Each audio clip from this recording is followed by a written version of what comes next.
I am. After talking about myself as being unknown in the last discourse, I decided that I would be a little bit more specific about what that means. Although it's not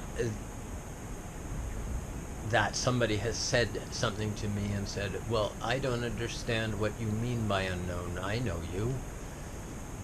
You are Thoth. I've seen you perform or something. The unknown is more in relation to the present. That person doesn't really know me. They know me in a past something. They don't know me now. They don't know what I'm up to. They don't know anything. So therefore I'm unknown. I consider that to be the strictest conception of being unknown. The other one that I am also referring to is unknown as the famous person, unknown as a being who is in a popular culture kind of way, where people see you on the street and recognize you and say blah blah blah, and then chase you around and harass you if you don't do what they want you to. That is also a knowing or fame sort of thing, and they're both similar but different. One is being representing this being Thoth, who everybody knows and who was representing some firm or corporation or music label, and the other is just in knowing as a friend, as a acquaintance. Both are unknown. Both are, I am unknown in either case. I am not famous. I am not a person somewhat like Jay-Z, let us say. Jay-Z is very famous. Everybody sees him. He does things for people in a way. He goes on big shows, does something. That thing, I don't really know what he does. I am not a fan of Jay-Z, but at the same time, he is famous. I am not famous like Jay-Z. Thus, I am unknown in that sense of being famous that way. In regards to friends and fans and those who are acquaintances of mine, I am unknown because I have not spoken to any of them for maybe 2 years, if not even more.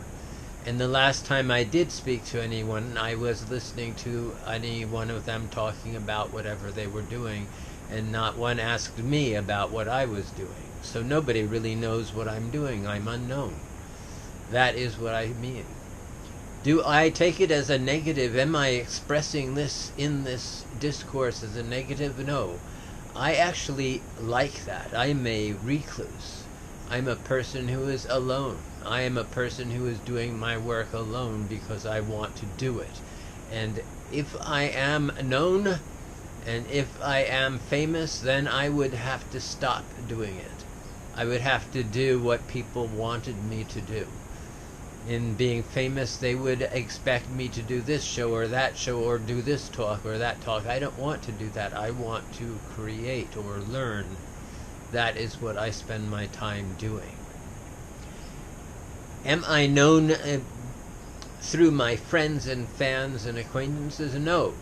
As I said, we have not had any conversation or any in-depth conversation over a long period of time. My closest friend doesn't know anything about what I do. My family doesn't know anything about what I do. And that's fine. I say that in a positive way because if they did, then they would also have something to say about what I'm doing in a way that is corrosive and controlling. I want to do what I want to do. Even just showing my pieces to somebody, they would say something that would, in a sense, deter me. And I don't want to be deterred. I want to finish my work. I want to finish my death dance. I want to finish my life in a creative high because I think that is the way to go out. It is not the way to go out, to be a slave of culture, a slave of one's friends. So I take it seriously to be a recluse. I take it seriously and positively to be a recluse. I am, in a sense, people will call me a monk. I am, in a sense, a monk.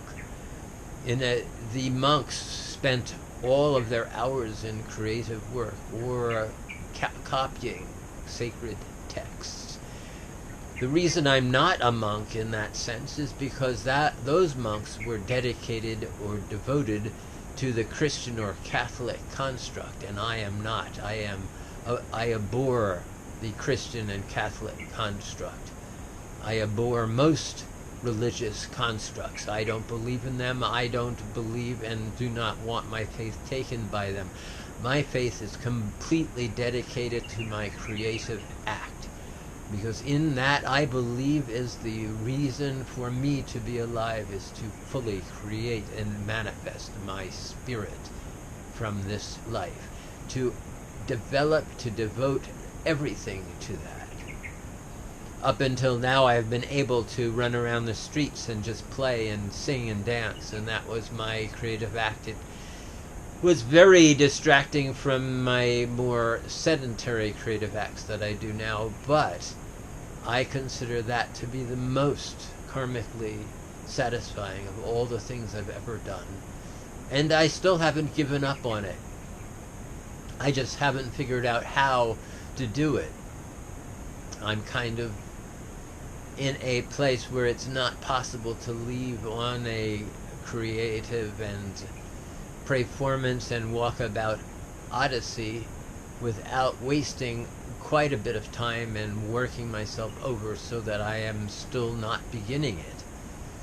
So I pretty much am making my music, drawing, learning, and continuing to do things that escalate my ability to create.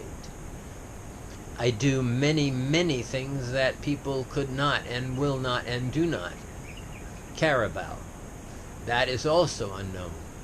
It is unknown what I do. I call myself a Tumen because of one of my practices, one of my studies. And Tumen is a symbolic and very interesting constructed word. To analyze it reaps great benefit to those who are interested. I do a lot of things that people do not notice and they do not ask about, and yet I do them with devotion because I think it's really important. I think it's really important for me to be able to read forwards and backwards, to read any direction. I don't know why, but I practice it. I don't see anybody else practicing it.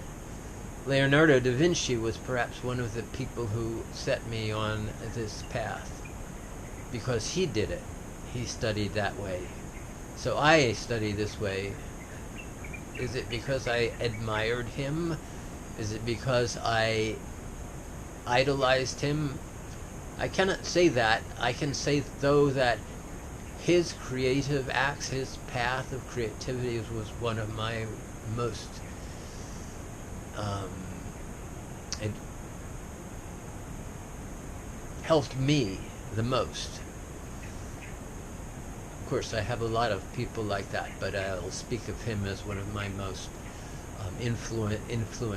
influential artists.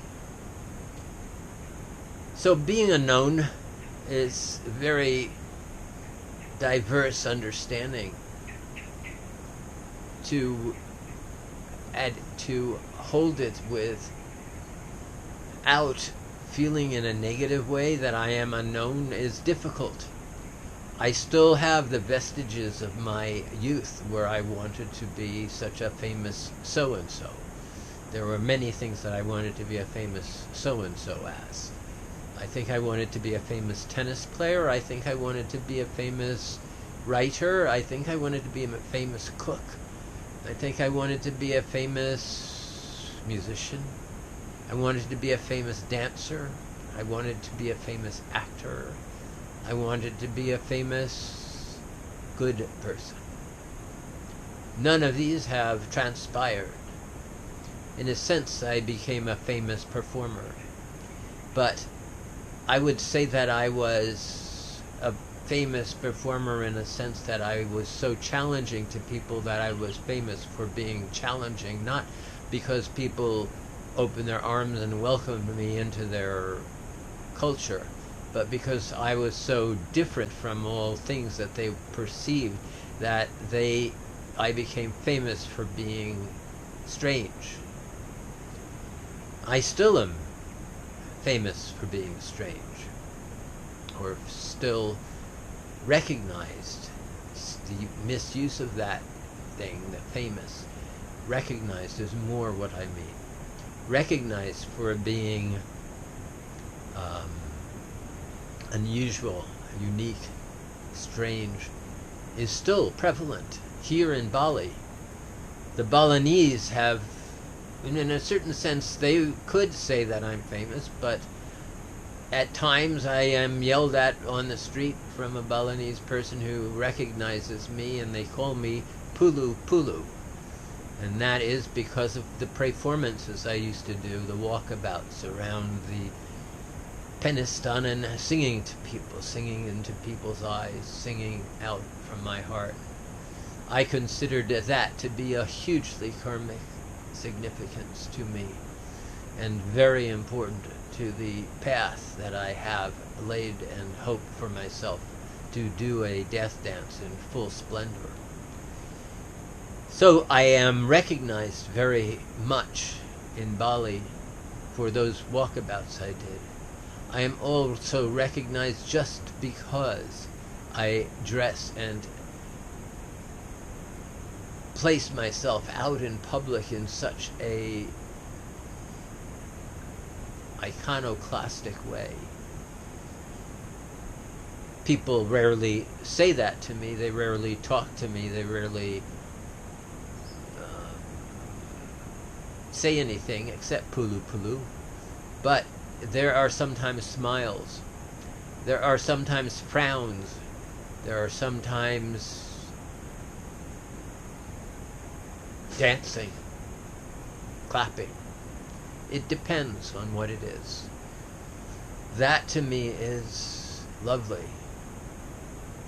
To be recognized is a lovely thing. It is the humble part of being known or being famous.